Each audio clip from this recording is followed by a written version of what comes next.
You as an option to play right tackle if Dominic can't go. How much have you been working there these last couple of days? Haven't really worked there at all. They got a couple other guys mixing in there, and just do as I'm told pretty much. So. If you had to take that challenge on, how do you feel that'd be a big game like LSU? Yeah, just prepare and work like any other player and just get used to it.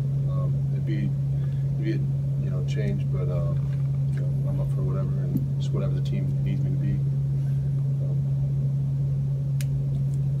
How do you feel like the line played against Tennessee? I think you guys gave up 5 sacks. Yeah, just there's some communication errors and just some stuff that we need to clean up.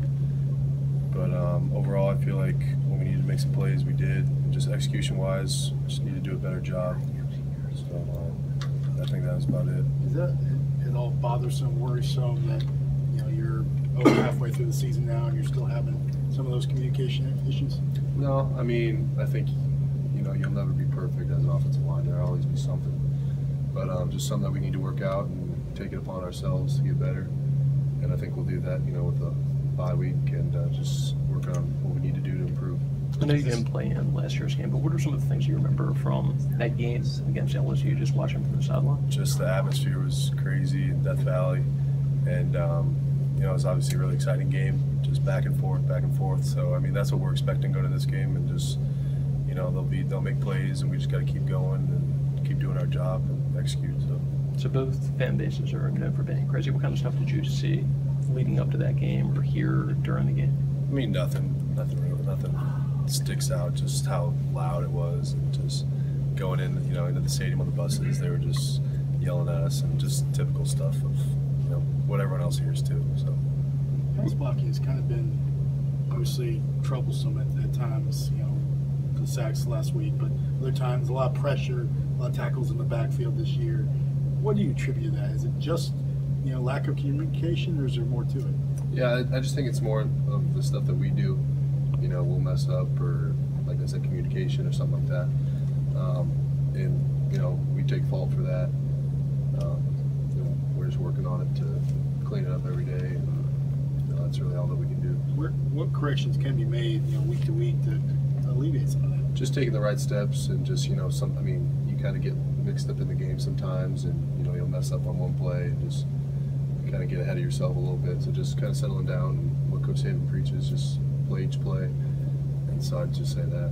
When you say communication problems, is it like not communicating a change in a scheme? Yeah, I'd say that. Just if they're moving or something like that, and get not all 5 of the offensive linemen gets the call corrected. So one guy's running this, another one's running the other one. So just little stuff like that that's easily can be fixed pretty quickly. So You grew up in Iowa. Do you remember that 2011 Alabama-LSU game that was called the game of the century? Was it the national championship game, or the one that was 6-9? The 9-6 game, yeah. 9-6. Yeah, I remember watching that, and just the battle of the defenses. So I remember watching Alabama-LSU that year. Yeah. Were you just at home on TV? Yeah, just with my buddies. Just it was the big time game on that night, so we were watching college football all day. But is that something you ever thought that you would be part of? No, not at that time. So it's pretty crazy. But When you were watching that rivalry over, kind of like you said in the Midwest, and what was your interpretation of that rivalry? Just 2 big physical powerhouse, programs that just had a bunch of studs on their team, pretty much, and it's awesome to watch. And some football up there isn't quite like that as it is down here, and it's just fun to see the atmospheres and stuff like that. How's the rivalry changed in your eyes since you've been a part of it? I don't really know if it's changed much. It's still a big time game, and big programs, atmospheres, and everything like that. So I'd say it hasn't changed much. Just from my perspective, it's changed from going watch it on the TV to now playing in it. So. Those atmospheres kind of a driving point for you to want to come here, maybe. It's part of it, just being around a fan base that really cared about the football team and had a lot of excitement around the program. That was definitely a factor, and that played into it. But I don't say that'd be the main factor. After the Tennessee game, was there sort of a feeling of relief and thank God we've got a bye week coming, or I mean, Anything talks like that. It was a much needed break, 8 games straight without a bye. It kind of takes a toll on you mentally and physically. But we just really need to focus on, what we need to do to get better this week. And so that's kind of our main focus, and just we're excited about getting better as a team. Alabama's defense has had such a good pass rush this year. Maybe don't go against the Tim Williams of the world, but as much during the season. But who's the toughest guy to block as far as pass rushing on this Alabama defense? For myself? Yeah. On Alabama's defense.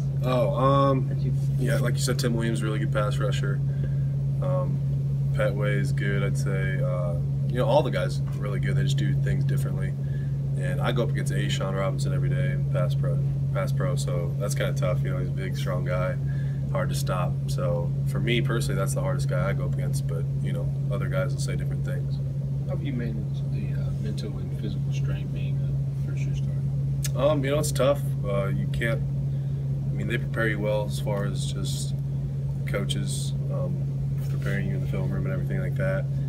And you just got to take it day by day and just try to get better, and then it'll just kind of get used to it a little bit. And as the season goes along, we'll just continue to progress a little bit. So.